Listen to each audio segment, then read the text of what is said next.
My name is Chris, and this is my story. I grew up in a Christian home, was always going to church every Sunday, but as I became a teenager, I began to have a lot of doubts. The Christianity seemed like hypocrites using rules to control me. I began to act out when people weren't looking and just wearing a mask to make people happy, when I was in Christian circles. And I really acted out. I started breaking into houses, sometimes to wreck things, sometimes to steal things. I think as I ran into some teenage struggles, my phony goodness wasn't getting me anywhere, so I tried some authentic badness, maybe, I don't know, just to vent. Just after high school, I went to a prayer meeting where we were praying about unconfessed sin.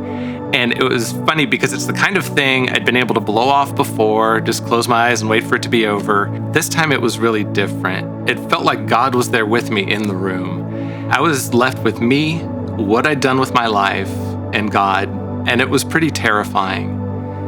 And I remember first trying to bargain. God, I'm really sorry, and I'll never do it again, and I'll be better.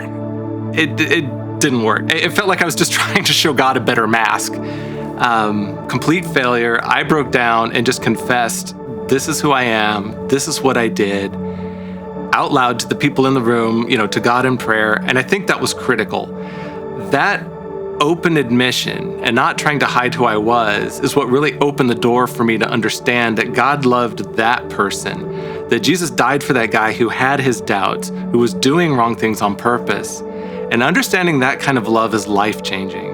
It often makes whatever follows easy. What followed for me was repentance and restitution. I was advised to work with the legal system. So went through the court system. I was sentenced to make full restitution, and I had to spend about 90 days in jail. They were nice enough to split up my sentence so I could go to college, then go to jail when I had a break, and so on. My first booking was during my winter break, and it was pretty scary. They strip searched me, took everything I owned, gave me a little jail uniform, walked me into this common room and slammed a steel door behind me. When that door slams, everybody in that common area stops and takes a look at you to size you up. Why is this guy here? How intimidating is he? My intimidation score was a 0. I was 19 at the time, rail skinny. An intimidating 10 would be this guy named Dante. There was weights in there, and he would set the pin at the bottom to lift all the plates. That wasn't heavy enough, so we'd make a guy stand on the bar while he did his reps. That wasn't me. My story was more like, why are you here? Burglary. Well, how'd they catch you? Well, I turned myself in. Well, why'd you do that? Well, I'm repenting from sin, and I'm trying to make restitution. Oh, okay, you're one of those. It's pretty much how it went. Things changed a little bit for me when I was assigned to do some work with the parks department with another inmate named Cassidy. The parks guy pulled up in this older pickup with one of those bench seats in front. He was driving, I sat in the middle, Cassidy sat on the right. On the way to the first stop, the driver decided he wanted to run into a store, so he pulls over, parks the car, runs in the store with the motor running. At which point Cassidy chuckles and says, the last time they left me alone like this, I tried to escape. I'm not sure what my face looked like, but I think I turned and said, okay, but that's not what we're gonna do now, right? And he started laughing, and when he started to laugh, it made me jump, and that made him laugh even harder.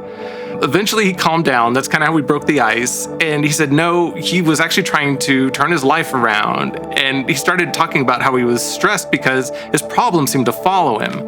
Then he asked me why I was there, and he was genuinely interested in what I had to say.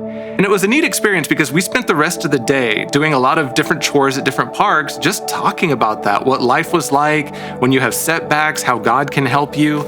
And it really changed my perspective on the whole experience. Instead of worrying about the people around me, I began to feel a lot of compassion for them. Most of the people in a county jail aren't these hardened, evil people. A lot of them are just lost. And I got to witness and hear about a lot of heartbreaking things, and I found myself praying for a lot of people that were there. Well, that winter part lasted about 3 weeks. I felt like I aged 3 years.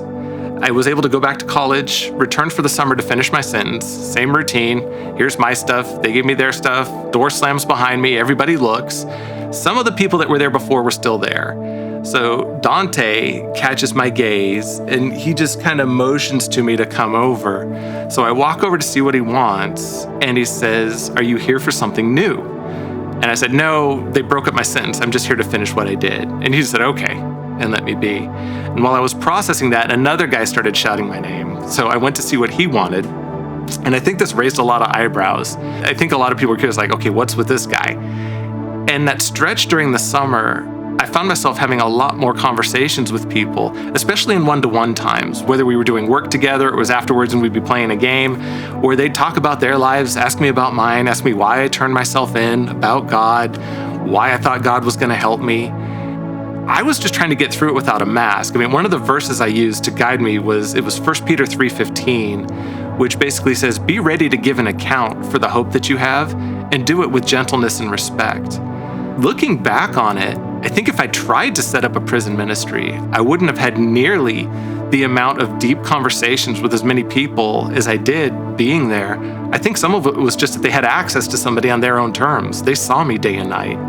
I'm not proud at all of anything that I did, but I know I'm never going to forget the amount of love I felt when I was open with who I was, what I'd done, and the kind of broken person I was. And the experience that I got to have giving my mess to God and walking through the resolution of that with Him, it's just something I'll never forget.